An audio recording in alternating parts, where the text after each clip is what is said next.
अयोध्याकांड। कोसलपती गती सुनी जनकौरा, भेसब लोक शोक बस बौरा। जेही देखे तेही समय विदेहू, नामू सत्य अस लाग न केहू। अयोध्यानाथांचा मृत्यू झाल्याचे ऐकल्यावर जनकपुरीवासी सर्व लोक शोकाकुल झाल्याने बावरून गेले। त्यावेळी विदेहींनाही शोकमग्न झालेले ज्यांनी पाहिले, त्यांच्यापैकी कुणालाही असे वाटले नाही की त्यांचे विदेह हे नाव खरे आहे।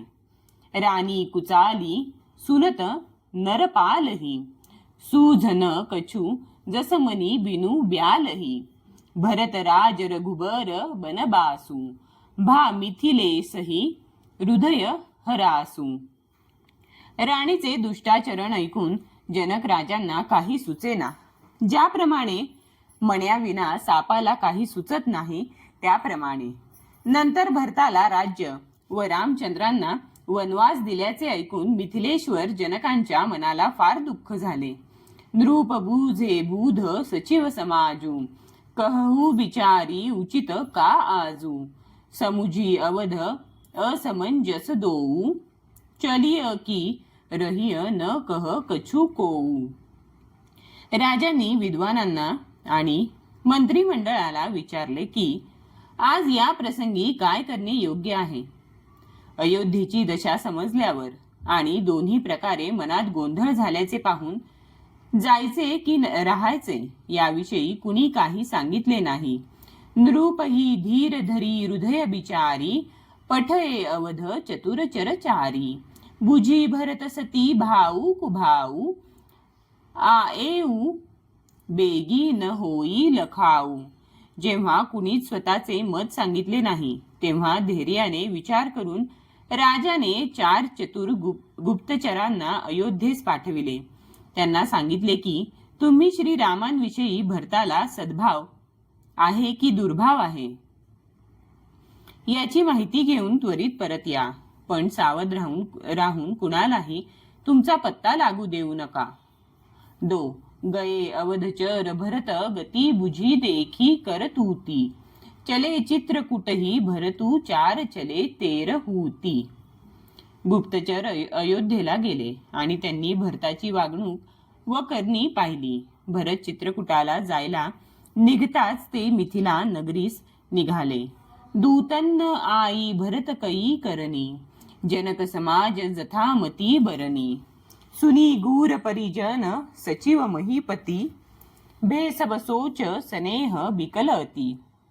गुप्तचरांनी परत येऊन राजा जनकांच्या सभेत भरताच्या करणीचे आपल्या बुद्धीप्रमाणे वर्णन करून सांगितले।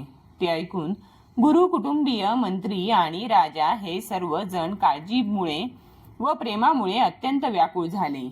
धरी धीरजू करी भरत बडाई, लिये सुभट साहनी बोलाई। घर पूर देश राखी रखवारे, हय गय रथ बहुजार सवारे। नंतर जनकांनी धैर्याने भरताची वाखाणणी करून चांगल्या योद्ध्यांना व पागेवरील अधिकाऱ्यांना बोलावले। घर, नगर व देशात रक्षकांना ठेवून घोडे, हत्ती, रथ इत्यादी बरीच वाहने सज्ज केली। दुघरी साधी चले तत्काला, किये विश्रामू न मग महिपाला। भोरही आजू नहाई प्रयागा, चले जमुन उतरन सबू लागा। 2 घडींचा मुहूर्त साधून ते तत्काळ निघाले। जनकांनी वाटेत कुठेही विश्रांती घेतली नाही। आजही सकाळी प्रयागराजामध्ये स्नान करून ते निघाले आहेत। जेव्हा सर्व लोक यमुना पार करू लागले, खबरी लेन हम पठये नाथा, किन्न कही असमही ना येऊ माथा। 7 किरात 6 सात दिन्हे, मुनिबर तुरत विदाचर किन्हे। हे नाथ, तेव्हा आम्हाला बातमी आणण्यासाठी पाठविले आहे। दूतांनी असे सांगून भूमीवर मस्तक टेकविले। मुनिश्रेष्ठ वसिष्ठांनी 6-7 भिल्लांना सोबत देऊन दूतांना त्वरित पाठविले।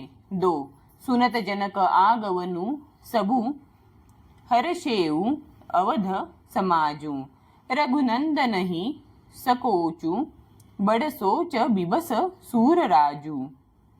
जनकांचे आगमन झाल्याचे ऐकून अयोध्येतून आलेल्या लोकांना आनंद झाला. श्रीरामांना मोठा संकोच वाटू लागला आणि देवराज इंद्र तर मोठ्या काळजीत पडला.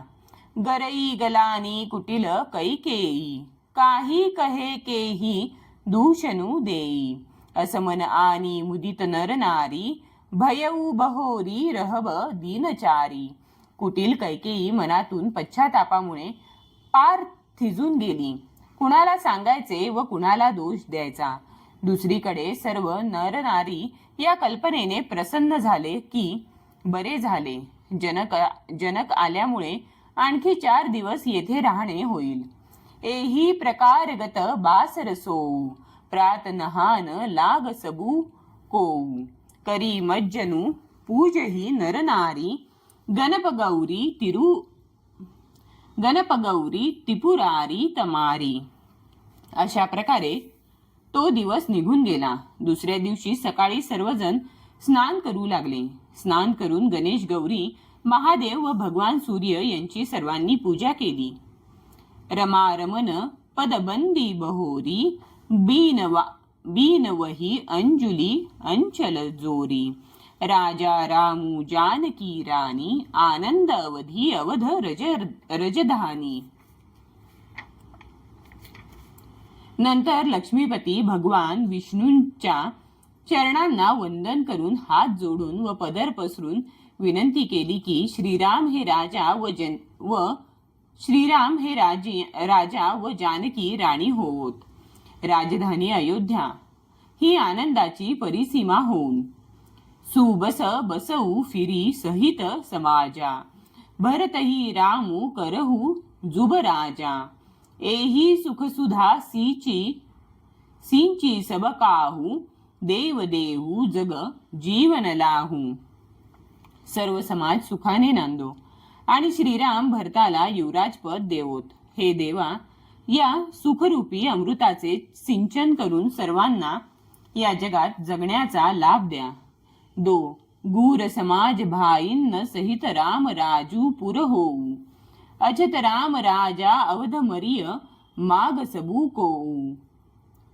गुरु समाज आणि भावांसह श्रीरामांचे राज्य अयोध्येत असो आणि श्रीराम राजा असतानाच आम्हाला अयोध्येत मृत्यू येवो. सर्वजण अशीच याचना करीत होते. सुनी स्नेहमय पूर जनबानी, निंदही जोग बिरती मुनी ज्ञानी. एही विधी नित्य कर्म करी पूर जन, रामही करही प्रणाम पुलकीर्तन.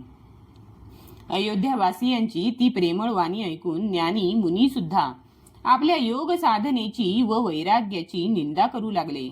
अयोध्यावासी अशा प्रकारे नित्यकर्म आटोपून पुलकित होऊन श्रीरामांना प्रणाम करू लागले. उंच नीच मध्यम नर नारी, लहई दरसू निज निज अनुहारी. सावधान सबही सनमानही, सकल सराहत कृपा निधानही. उच्च नीच आणि मध्यम या सर्व थरांतील स्त्री पुरुष आपापल्या भावनेप्रमाणे श्रीरामांचे दर्शन घेऊ लागले. श्रीरामांनी तत्परतेने सर्वांना सन्मान दिला आणि ते सर्व कृपानिधान श्रीरामांची प्रशंसा करू लागले. लरिकाईही ते रघुबर बानी, पालत नीती प्रीती पहिचानी. सील सकोच सिंधू रघुराऊ, सुमुख सुलोचन सरल सुभाऊ. प्रेम ओळखून नीतीचे पालन करणे हा श्रीरामांचा लहानपणापासूनचा स्वभाव होता. श्री रघुनाथ हे शील व संकोचाचा समुद्र होते. ते सर्वांना अनुकूल असणारे, सर्वांना कृपेने व प्रेमाने पाहणारे हे व सरळ स्वभावाचे होते. कहत राम गुणगण अनुरागे, सब नीज भाग सराहन लागे.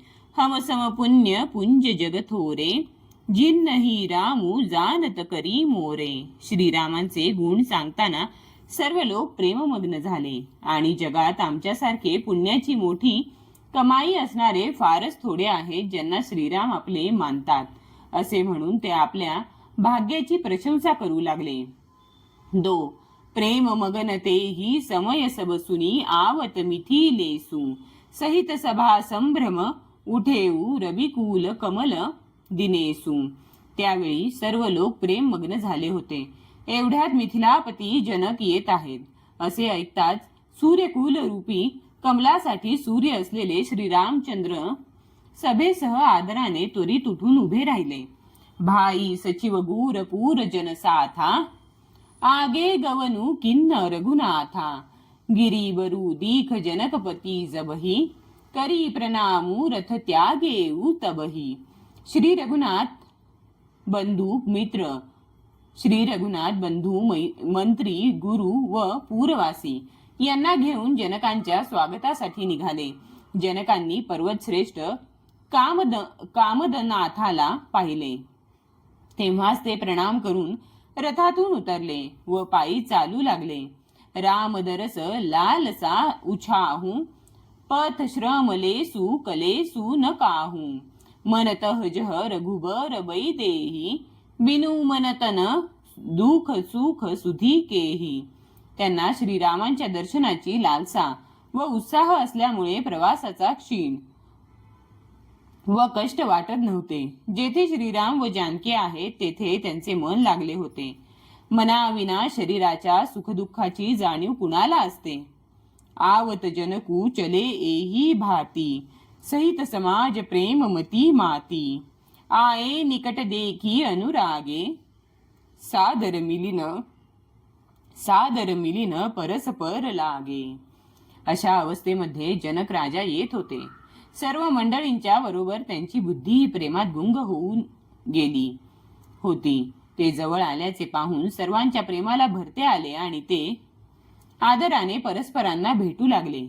लगे जनक मुनी जन पदबंदन ऋषीन्न प्रणामू किन्न रघुनंदन भाईन्न सहित रामू मिली राजही चले लवाई समेत समाजही.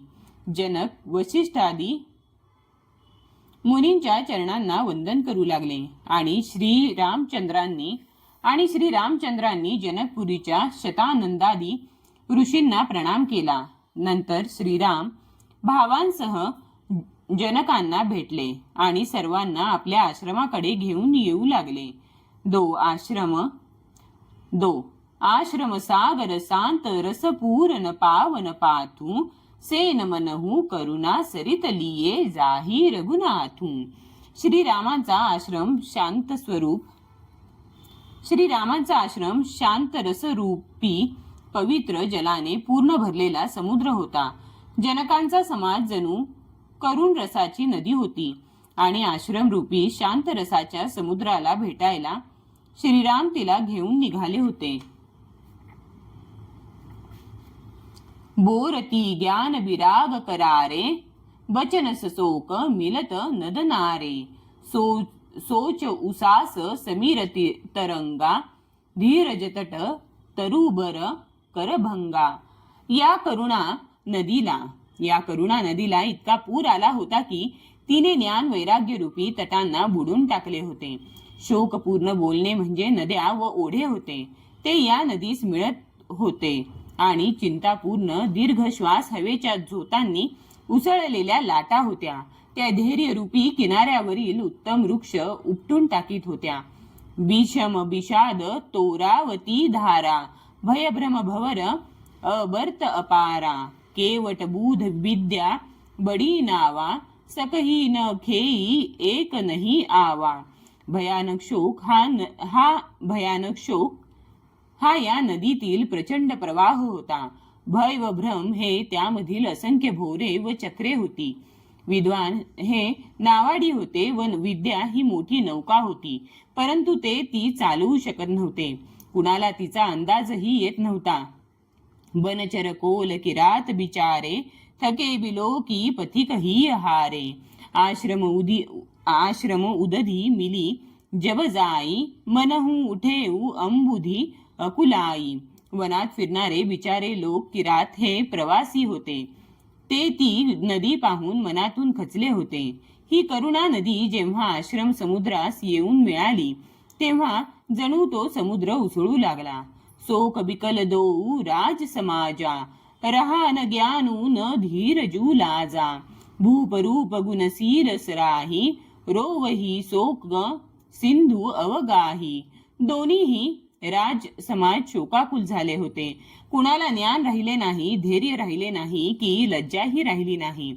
राजा दशरथ यांच्या रूप गुण व शिलाची प्रशंसा करीत सर्वजण रुदन करीत होते आणि शोक समुद्रात बुड्या मारित होते. अवगाही शोक समुद्र सोच ही, नारी नर व्याकुल महा, दै दोष सकल सरोष, बोलही बाम विधी किन्हो कहा.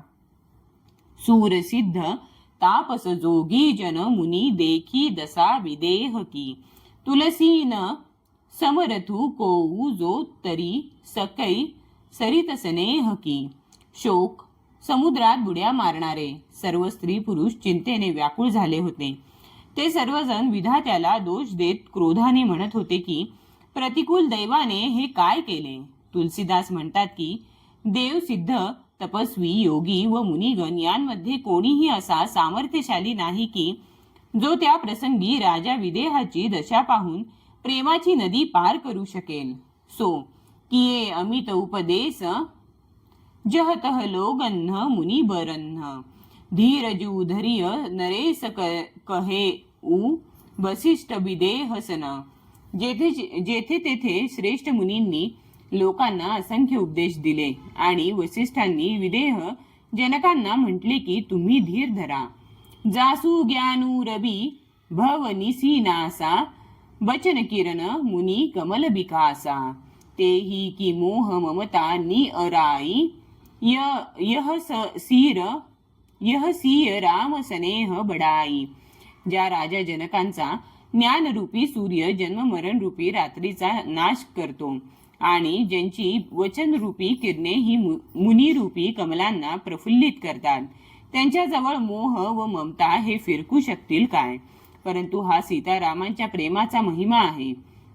विषयी साधक सिद्ध सयाने, त्रिवित जीव जग वेद बखाने. राम स्नेह सरस मन जासू, साधू सभावड आदरतासू. जगामध्ये विषयी, साधक व सिद्ध असे 3 प्रकारचे जीव आहेत असे वेदांमध्ये सांगितले आहे. या तिघांमध्ये ज्याचे चित्त श्रीरामांच्या स्नेहामध्ये बुडालेले असते त्यांचा साधूंच्या सभेत मोठा आदर होतो. सोहन राम प्रेम बिनु ज्ञानू, करणधार बिनु जीमी जल जानू. मुनी बहु विधी विदेहू, समुझाए राम घाट सब लोग नहाए.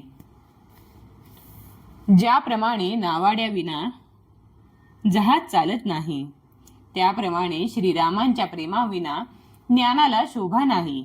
वसिष्ठांनी विदेहराज जनकांना पुष्कळ प्रकारे समजाविले. नंतर सर्व लोकांनी रामघाटावर स्नान केले. सकल शोक संकुल नर नारी, सो बासरू बितेऊ बिनु बारी. पशुख गमृगन्न न किन्न अहारू, प्रिय परिजन कर कौन विचारू. स्त्री पुरुष सर्वजण शोकाकुल होते. त्या दिवशी भोजन ते काय, कुणी पाणीही घेतले नाही. पशुपक्षी व हरिणांनी सुद्धा आहार घेतला नाही. मग प्रियजन व कुटुंबियांच्या विषयी काय सांगावे. दो समाज निमी राजू रघुराजू, नहाने प्रात बैठे सब बट बिटप, तर मन मलिन क्रूस गात. निमिराज जनक आणि रघुराज रामचंद्र आणि दोन्हीकडची मंडळी यांनी दुसऱ्या दिवशी सकाळी स्नान केले आणि सर्वजण वटवृक्षाखाली जाऊन बसले. सर्वांची मने उदास व शरीरे अशक्त झाली होती. जे महिसूर दशरथ पूरबासी, जे मिथिलापती नगर निवासी. हंस बस गूर जनक पुरोधा, जिन्न जगमगू परमारथू शोधा. जे अयोध्येचे राहणारे व जे मिथिलेचे राहणारे ब्राह्मण होते आणि सूर्यवंशाचे गुरु वसिष्ठ व जनकांचे पुरोहित शतानंद की ज्यांनी सांसारिक अभ्युदयाचा मार्ग व परमार्थाचा मार्ग शोधून काढला होता. लगे कहन उपदेश अनेका सहित धर्म नय बीरती विवेका कौशिक कही कही कथा पुराणी समुझाई सब सभा सुबानी. हे सर्वजण धर्म नीती वैराग्य व विवेकयुक्त अनेक विचार सांगू लागले.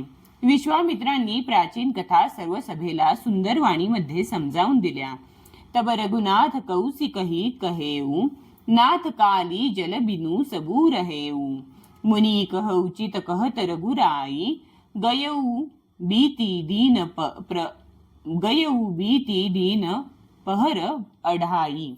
तेव्हा श्री रघुनाथांनी विश्वामित्रांना म्हटले की हे मुनिवर्य, काल सर्व लोक पाणी सुद्धा न पिता राहिले आहेत, म्हणून आता काही आहार घेतला पाहिजे. विश्वामित्र म्हणाले, श्री रघुनाथ योग्यच सांगत आहेत. आजही 2.5 प्रहर उलटून गेले. ऋषी रूख लखी कह ते रहू ती राजू इहा उचित नहीं असन अनाजू. कहा भूप भल सब ही सोहाना पायी रजायसू चले नहाना. विश्वामित्रांचा रोग पाहून जनक म्हणाले की येथे अन्न खाणे योग्य नाही. राजांचे सुंदर बोलणे ऐकून सर्वांच्या मनाला बरे वाटले. आज्ञा घेऊन सर्व स्नानास गेले.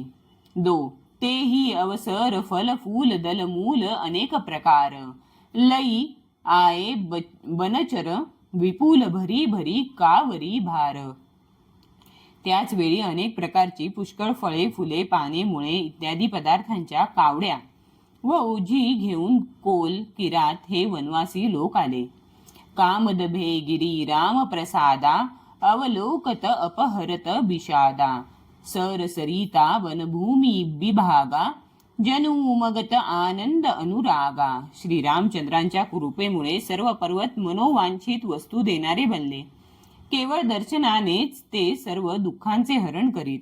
तेथील तलाव नद्या वने आणि पृथ्वीचे सर्व भाग यांमध्ये जणू आनंद व प्रेमाचा सागर उसळत होता. बेली बिटप सब सफल सफूला बोलत खग मृग अली अनुकूला. तेही अवसर बन अधिक उछाहू त्रिविध समीर सुखद सब काहू. वेली आणि वृक्ष हे सर्वच फुलांनी भरून गेले. पक्षी पशु आणि भ्रमर हे मनोहर बोल बोलू लागले. त्या प्रसंगी वनामध्ये फार उत्साह भरला होता. सर्वांना सुख देणारे शीतल मंद व सुगंधित वारे वाहत होते. जाई न बरनी मनोहरताई जणू मही करती जनक पहुनाई. तब सब लोग नहाई नहाई राम जनक मुनी आय सुपाई. देखी देखी तरुबर अनुरागे जहतः पूर जन उतरन लागे. दल फल मूल कंद विधी नाना पावन सुंदर सुधा समाना. वनाच्या मनोहरतेचे वर्णन करणेच कठीण होते. जणू पृथ्वी ही जनकांचा पाहुणचार करीत होती. त्यावेळी जनकपूरवासी सर्व लोक आंघोळ करून श्रीराम जनक व मुनी यांची आज्ञा घेऊन सुंदर वृक्ष पाहत पाहत प्रेमाने जिकडे तिकडे उतरत होते. पवित्र सुंदर व अमृतासारखी अनेक प्रकारची पाने फळे मुळे व कंद. 2 सादर सब कह राम गूर पठये भरी भरी भार. पूजी पितर सूर अतिथी गूर लगे करन फरहार. यांची ओजी श्रीरामांचे गुरु वसिष्ठांनी सर्वांच्याकडे भरभरून आदराने पाठविली. तेव्हा ते लोक पितर देवता अतिथी आणि गुरु यांची पूजा करून फलाहार करू लागले. एही विधी बासरे बीते चारी रामू निरखी नर नारी सुखारी. दुहू समाज सी रुची मन माही बिनु सिय राम फिरब भल नाही. अशा प्रकारे काही दिवस निघून गेले. श्री रामचंद्रांच्या दर्शनामुळे सर्व स्त्री पुरुष सुखी होते. श्री सीतारामांना घेतल्या विना परत जाणे चांगले नाही, अशी दोन्ही समाजांच्या मनात इच्छा होती. सीताराम संग बनबासु कोटी अमरपूर सरिस सुपासु परिहरी लखन रामू बैदेही जेही घरू भाव बाम विधी तेही.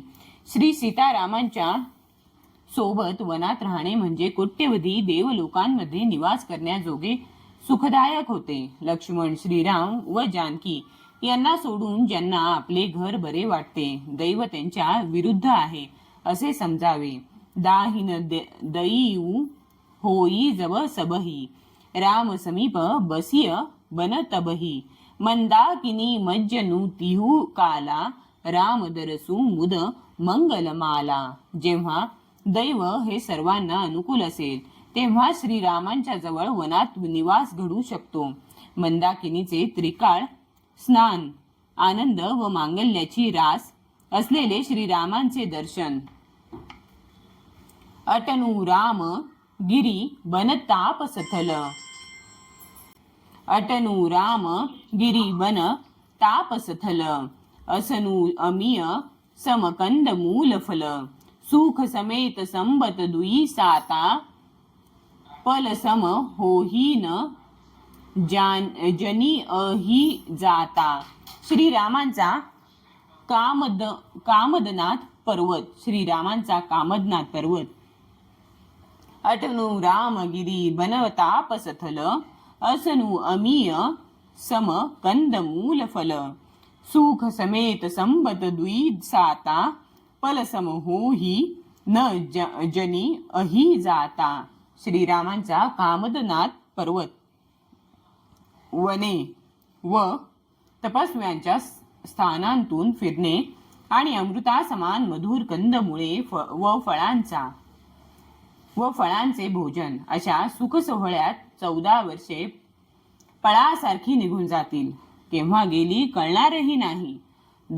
एही सुख जोग न लोग सब कहही कहा अस भावू सहज सुभाय समाज दुहू राम चरण अनुरागू. सर्व लोक म्हणत होते की आम्ही या सुखांच्या योग्यतेचे नाही, आमचे एवढे भाग्य कुठचे. दोन्ही समाजांना श्रीरामांविषयी मनापासून प्रेम होते. एही विधी सकल मनोरथ करही वचन सप्रेम सुनत मन हरही सिय मातू तेही समय पठाई दासी देखी सु अवसरू आई. सर्वजण अशा प्रकारे मनोरथ करीत होते. त्यांचे प्रेमळ बोलणे ऐकणाऱ्यांची मने आकर्षित करून घेत होते. त्याच वेळी सीतेची माता सुनयना हिने पाठविलेल्या दासी कौसल्या इत्यादी राणींना भेटण्याची योग्य वेळ पाहून आल्या. सावकास सुनी सबसीय सासू आयऊ जनक राज रनिवासू कौसल्या सादर सनमानी आसन दिये समय सम आनी. सीतेच्या सर्व सासवा या वेळी मोकळ्या आहेत हे ऐकून जनक राजांचा राणी वसा त्यांना भेटायला आला. कौसल्येने आदराने त्यांना सन्मान दिला आणि प्रसंगानुरूप आसने आणून दिली. सिलू सनेहू सकल दूहू ओरा द्रवही देखी सुनी कुलिस कठोरा पुलक सीथिल तन बारी विलोचन मही नख लिखन लगी सबसोचन.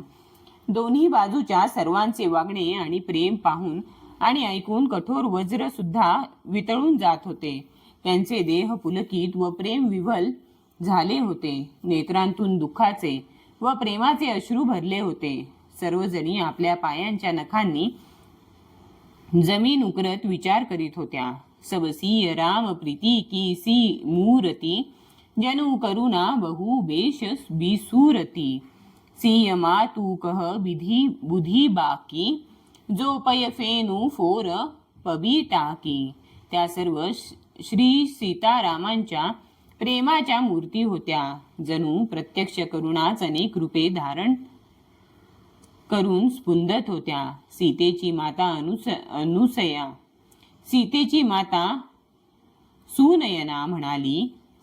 माता सुनयना म्हणाली विधात्याची बुद्धी मोठी विचित्र आहे.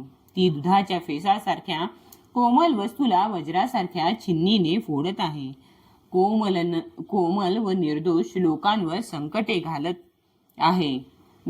सुनीय सुधा देखी अही गरल, सब करतू ती कराल. जहतह काक उलुक उलुक बक मानस, सकृत मराल. अमृत हे फक्त ऐकायला मिळते आणि विष सर्वत्र प्रत्यक्ष पाहायला मिळते. विधात्याची सर्व कृत्ये भयंकर आहेत. जिकडे तिकडे कावळे, कुबडे आणि बगळेच दिसतात. हंस फक्त मानस सरोवरातच असतात.